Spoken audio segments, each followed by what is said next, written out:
So we're back. That nice Mr. Johnson at number 10 has told us all to go back to work, so I'm back to making videos for you guys, and we're starting off with this.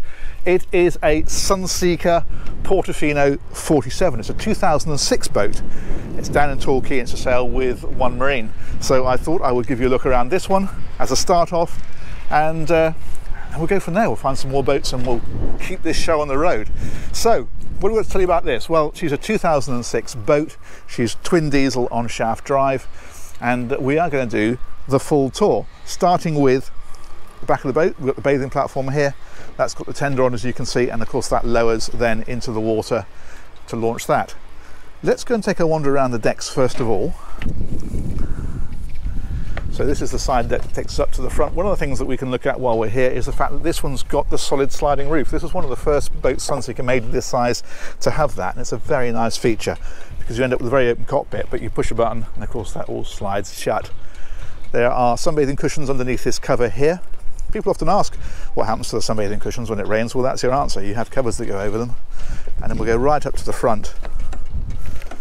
And then you've got your anchor winch here, of course, your anchor, and these are the buttons to raise and lower that. And the actual chain then lives in this locker down in here. Excellent. Very smart looking boat. You might have noticed when I started filming this that I've also, in the interim, got myself a clip-on microphone, so I'm hoping the sound quality is better, and hopefully it's quite windy today. It'll be reducing the wind noise for you, but I won't find out until I go and edit this later, so if it is windy, it'll soon stop. So what have we got here? Sunbathing on the back. There is a small locker in there as well, but what is clever is this seat, because it drops all the way forward to make that into a big sunbathing area, but also you can clip it into that position. You can see this little fella here comes out to hold it there, or to go all the way forward. If you just move that cushion over a bit, so that can be a nice big flat sunbathing area. And the cleverness doesn't stop there, because another thing I really like about this boat is the cockpit table. They're always a bit of a pain, they're always in the way when you don't want to use them, but of course extremely useful when you do. So what they've done on this boat is you can pull this cushion out, and the actual table lives under here.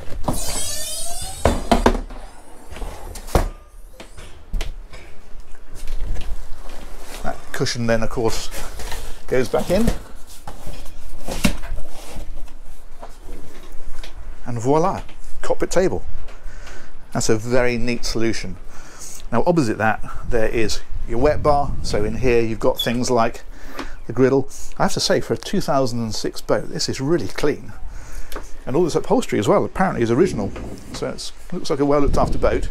Underneath here there is the fridge, and then a bit of storage.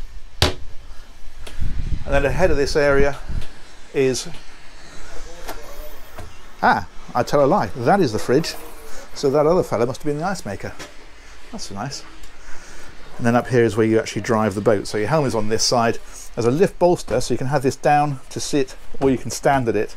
And in fact what is good is that this fella here will lift up, so that you can have that in place, have that up, and then when you stand at the helm, particularly useful when you're manoeuvring of course, you've got a great view out over the top of the windscreen, or when you're cruising down the coast you can sit down and be sheltered and look through it. So that's a nice feature. Seat opposite, so that your guests can enjoy the ride with you. And then we'll head on downstairs and take a look at the interior. Now what's quite unusual for a boat of this age is it has got the satin walnut woodwork, and that looks really classy. I like that very much indeed. It's got the cream leather in here, it's classic Sunseeker. And again, that beautiful woodwork. These are all lockers up here. This over here is a distribution panel. So all your switch gear, you can see things like autopilot, radar, VHF, that sort of thing. Those are all circuit breakers, so that you can turn that sort of stuff on and off. This boat's got a holding tank, so that's controlled from there. That's where your waste water goes from your toilets. And also this one's got central heating on it, which is controlled from that little fella there. But over here you'll see another control, that's for the air conditioning. So it has both on this one. It's always been a UK boat apparently, but it's been fitted with both. TV down here of course, and your Bose system. And if we head forward, this is the master cabin.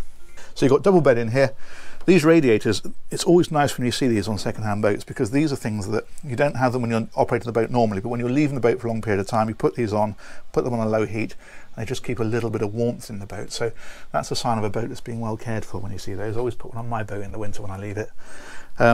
Storage up here, of course, and there is a big hanging locker in there. TV up on the wall, and this one has an ensuite just in here. So it's got a circular shower, so there's a screen that comes around here. You can see it just there, that's that dark thing. Again, there's a dehumidifier in here, another good sign. And again, another thing I leave on my boat in the winter, it just keeps everything dry and fresh rather than letting it get it damp and potentially mouldy. So we come back out through here. That's that lovely saloon area again. And we head to this end of the boat. We'll pass the galley. So things like fridges in here. It's all electric cooking. You've got sink, of course, underneath here. There's a storage, and cutlery, for example, is in there. And more storage along here. And then over on this side, shelves. And back here's your guest cabin. So as you drop into here, it's actually pretty good headroom, because what it does very cleverly is, if you remember that seat in the cockpit that curved around next to the helm, that's what's giving you this headroom as you come into here. It's underneath that seat. And then there is a step down. So although it's a bit less headroom underneath here, it's still pretty good. So you can sit on the bed, for example, and that's absolutely fine. 2 single beds in here, so brilliant for kids. I'd imagine it wouldn't be too difficult to have an infill made for this if you really wanted to have a double in here for your guests. And this one has its own ensuite as well. So that's back here. Again, that circular shower stall. You've got your toilet and your sink. Nice size. And then in behind here, big wardrobe. Pretty well catered for as a guest on this boat, actually. That's excellent. And then back out through here, of course, back to this saloon area. So the thing that we haven't seen yet is the engines. Let's go and have a look. Those are back underneath the cockpit floor. So, slip my shoes back on. Nice teak in here on the floor. Need to put this table away again now. So again, very easy to do. That drops over. We lift that fella there out. And then a little bit harder with one hand and a GoPro, but actually still perfectly manageable.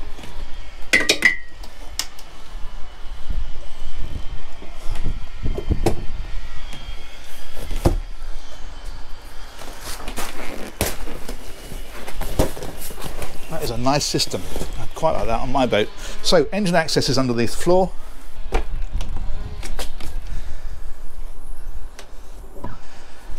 Let's head on down.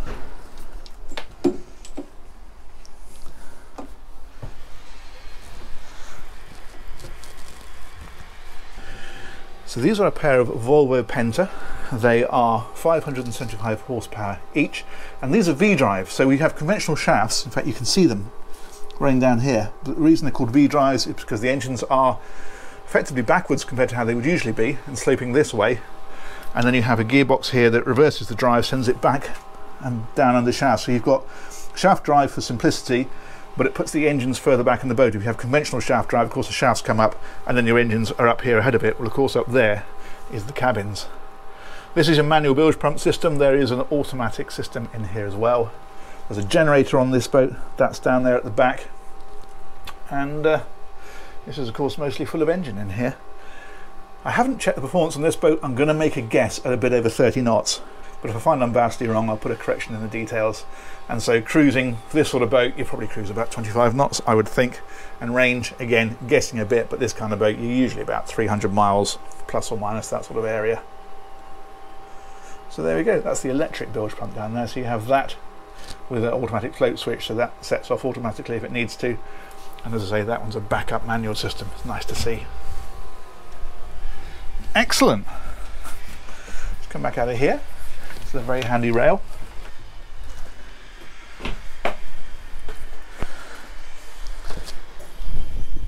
I'll drop that one back down and say thank you to Tom from One Marine for letting me on that one, and I hope you've enjoyed that first post-lockdown look around a boat. And let me know what you think of the sound quality as well. So this is this little microphone I've got now. Hopefully that's improving things, and hopefully a bit less wind noise as well, but I'll find out later when I check the edit. So that literally arrived yesterday. Thanks as ever for watching, and we will look forward to catching you again very soon. Take care. Bye bye.